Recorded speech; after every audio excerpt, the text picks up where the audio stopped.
सोनिया वासुदेव उईके, लोणसावळी वर्धा येथील 12वीत शिकणाऱ्या मुलीने 12वीत प्रवेश घेण्यासाठी पैसे नाही म्हणून आत्महत्या केली. त्या आत्महत्येने शिक्षण व्यवस्थेसमोर आव्हान आणि समाजातील दारिद्र्याचा आलेख किती खोलवर चालला आहे, जगणे किती मुश्किल होत आहे याचे विदारक सत्य समोर आले. त्यानिमित्ताने सोनियाला लिहिलेले हे अनावृत्त पत्र. प्रिय सोनिया, सस्नेह नमस्कार. तुला हे पत्र लिहिताना समाजाचा एक घटक म्हणून आणि शाहू फुले आंबेडकरांच्या भूमीतील नागरिक म्हणून निश्चित खंत वाटते आहे. ज्या माय सावित्रीने आपल्या लेकी शिकाव्यात म्हणून जीवाचा आटापिटा केला आणि तुमच्या डोक्यावरील शेणाची पाटी उतरवत हाती शिक्षणाची पाटी दिली, तुम्हाला समाजाच्या मुख्य प्रवाहात आणले, त्या सावित्रीच्या मायभूमीत तुला पैशाअभावी एक प्रकारे शिक्षणाची वाट बंद झाली. तुला शिक्षणाची वाट चालण्याची इच्छा असताना देखील ती चालता आली नाही, म्हणून स्वतःला संपवणे पसंत केले. तुझी आत्महत्या समाज म्हणून आमचा पराभव आहे. सोनिया, तू कनिष्ठ महाविद्यालयात 12वीच्या वर्गात शिकत होतीस. प्रवेश शुल्क व गणवेशासाठी शाळेने तगादा लावला. मात्र मोलमजुरी करणाऱ्या आईवडिलांना कष्टाचा घाम गाळून पोटाला चिमटा घेऊनही तुला देण्याइतके पैसे वाढत्या महागाईमुळे शिल्लक राहिले नाहीत. त्यांच्याकडे तुला देण्याइतके पैसे नाही म्हणून त्यांना देता आले नाही. पैसे नाही मग शिक्षण कसे मिळेल असं समजून तू आत्महत्या केलीस आणि मग वर्तमानपत्राच्या बातमीमध्ये एकच खळबळ उडाली असल्याचे बातमीत समजले. माणसांचा मृत्यू झाला की बातमीतच फक्त खळबळ होते, बाकी सारीच मने शांत असतात. माणसांची मनं खरंच मुरदाट झाली आहे का असा प्रश्न पडू लागला आहे. तू गेलीस तेव्हा एका दिवसाची बातमी झाली.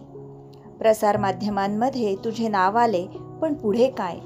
संवेदनशीलता जपून असलेली माणसं हळहळली. मात्र खरं सांगू सोनिया, येथील निगरगट्ट झालेल्या व्यवस्थेवर कोणताच परिणाम झाला नाही. आजवर तुझ्यासारख्या अनेक मुलींनी स्वतःला संपवले, मात्र व्यवस्थेत कोणाच्याच हृदयाला पीळ बसला नाही.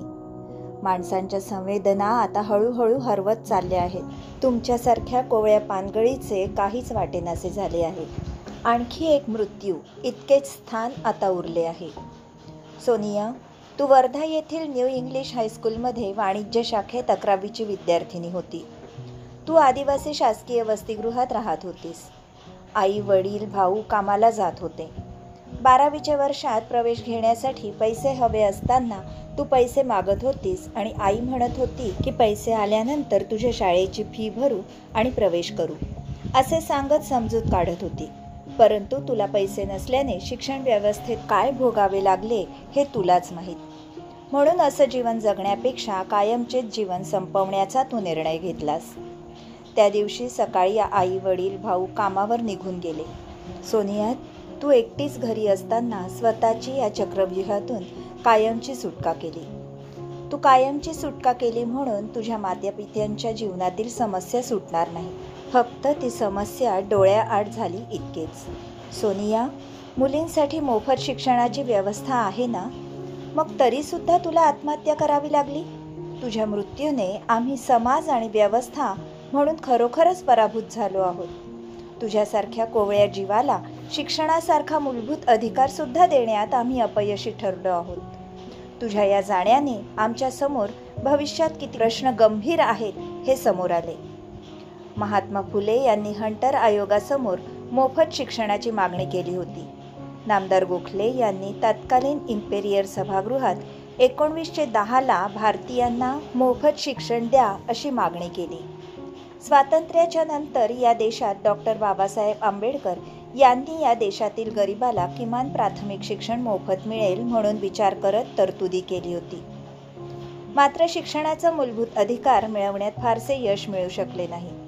मग मोफत शिक्षणाच्या मागणीनंतर सुमारे 100 वर्षानंतर भारतीय संसदेने 2010ला बालकांचा मोफत व सक्तीचा शिक्षणाचा अधिकार पारित करून किमान प्राथमिक शिक्षण मोफत देण्याची जबाबदारी स्वीकारली.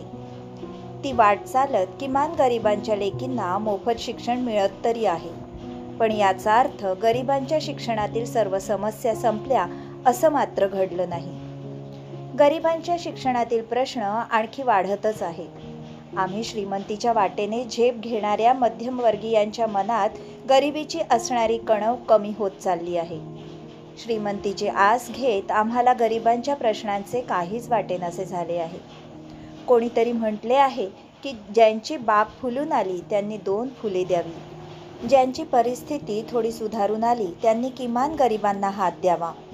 पण दुर्दैवाने आर्थिक श्रीमंतीच्या वाटा चालताना अदातृत्वाच्या मुठी अधिक घट्ट होत चालल्या आहेत. जागतिकीकरण, मुक्त अर्थव्यवस्था, उदारीकरण, खाजगीकरणाच्या काळात फक्त अर्थव्यवस्था उदार झाली आणि माणसांची मने मात्र अधिक संकुचित होत चालली आहे. स्वतःच्या पलीकडे आता काहीच दिसेनासे झाले आहे. पूर्वी शिकली नसताना लोक अधिक उदार आणि संवेदनशील होती आणि शिक्षण घेऊन आम्ही सारेच संस्काराचे मूल्यांच्या वाटा अरुंद करत चाललो आहोत. हे पुन्हा पुन्हा अधोरेखित होते आहे. कल्याणकारी असणारे सरकारही आता नफ्याचा विचार करू लागले आहे. शिक्षण हा आमच्या व्यवस्था आणि परिवर्तनाचा एकमेव मार्ग आहे. शिक्षण हाच समाज उद्धाराचा मार्ग असणार असेल तर त्यावर अधिक गुंतवणूक होण्याची गरज आहे. तुझ्यासारख्या लाखो मुलींच्यासाठी व्यवस्थेने पायघड्या घालून शिक्षणाची गंगा अधिक विस्तारण्यासाठीच्या प्रयत्नांची गरज आहे. आज दुर्दैवाने या पायघड्या तर दूरच, पण आम्ही तुझ्यासाठी शिक्षणाचा दरवाजा देखील उघडू शकलो नाही. काय वाटलं असेल त्या महात्मा फुल्यांना, सावित्रीला, कर्मवीरांनी तर गरिबांची लेकरं खांद्यावर घेऊन त्यांना बॅरिस्टर केले. त्यांच्या लक्ष्मीने स्वतःच्या गळ्यातील मंगळसूत्र विकून गरिबांच्या लेकरांच्या मुखी अन्न खाऊ घातले. आज असे कर्मवीर दिसेनासे झाले आहे. आज या कर्मवीरांच्या, महर्षींच्या जागा शिक्षण सम्राटांनी घेतल्या आहेत. त्या सम्राटांनी कर्मवीरांनी उभारलेल्या वाटा अधिक अरुंद करत गरिबांच्या जीवनात अंधार पसरवण्याचा प्रयत्न केला आहे. गरिबांच्या जीवनात अंधार म्हणजे उद्याच्या भारताच्या प्रवासातही अंधार असणार आहे. शेवटी कोणताही देश हा श्रमकर्त्यांच्या घामानेच फुलत असतो, हे लक्षात घ्यायला हवे. गरिबांचा कळवळा म्हणून शिक्षण संस्था सुरू करायच्या. सरकार दप्तरी गरिबांच्या उन्नतीचा विचार मांडायचा आणि प्रत्यक्षात गरिबांना शिक्षणाचे दरवाजे बंद ठेवायचे. कोणी शिकणार असेल तरी त्यांच्यासाठी दरवाजा किलकिला देखील करायचा नाही, याला काय म्हणावे. सतत गरिबांची नावे घेऊन उन्नतीची परिभाषा करणाऱ्यांना कधीतरी गरिबांच्या वेदनांचा हुंकार संवेदनशीलतेने ऐकायला जाऊ दे, एवढीच प्रार्थना परमेश्वराकडे करावी वाटते. तुझ्या मृत्यूमुळे आमचा पराभव झाला आहे हे मात्र खरे. आम्हाला आत्मपरीक्षण करण्याची वाट तू दाखवली आहे. शिक्षणाचा टप्पा पार केला असला तरी शिक्षणातील प्रश्न संपले नाहीत. अनेक प्रश्न नव्याने आवासून उभे आहेत. ते प्रश्न किती गंभीर आहेत याचे दर्शन तुझ्या मृत्यूने निश्चित समोर आले आहे.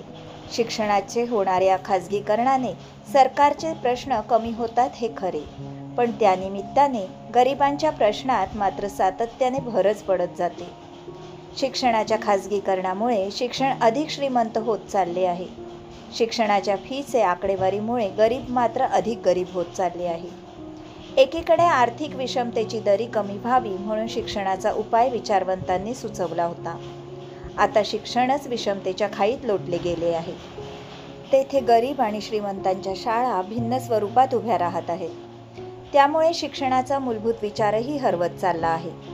तुझ्या मृत्यूने शिक्षणातील प्रश्न जसे अधोरेखित केले तसे सामाजिक प्रश्नही पुढे आणले आहे. दुर्दैवाने अशा काही घटना घडल्या की प्रश्न समोर येतात आणि मंथन सुरू होते आणि पुन्हा पहिले पाढे 55. अशा परिस्थितीत गरिबांसाठी शिक्षणाचा मार्ग कायमचा खुला व्हावा, त्यासाठी सरकारने कायमस्वरूपी उपाययोजना करण्याची गरज आहे. तू गेल्यानंतर शिक्षणाचे झालेले बाजारीकरण, शिक्षणातील लूटमार, विषमतेची बीजे पुन्हा पुन्हा अधोरेखित झाली आहे. त्या प्रश्नावर कायमची उपाययोजना व्हावी एवढी माफक अपेक्षा. माफ कर, आमच्या चुकीच्या धोरणांची तू बळी ठरली. शाहू, फुले, आंबेडकरांच्या वाटा चालण्यात आम्ही अपयशी ठरलो.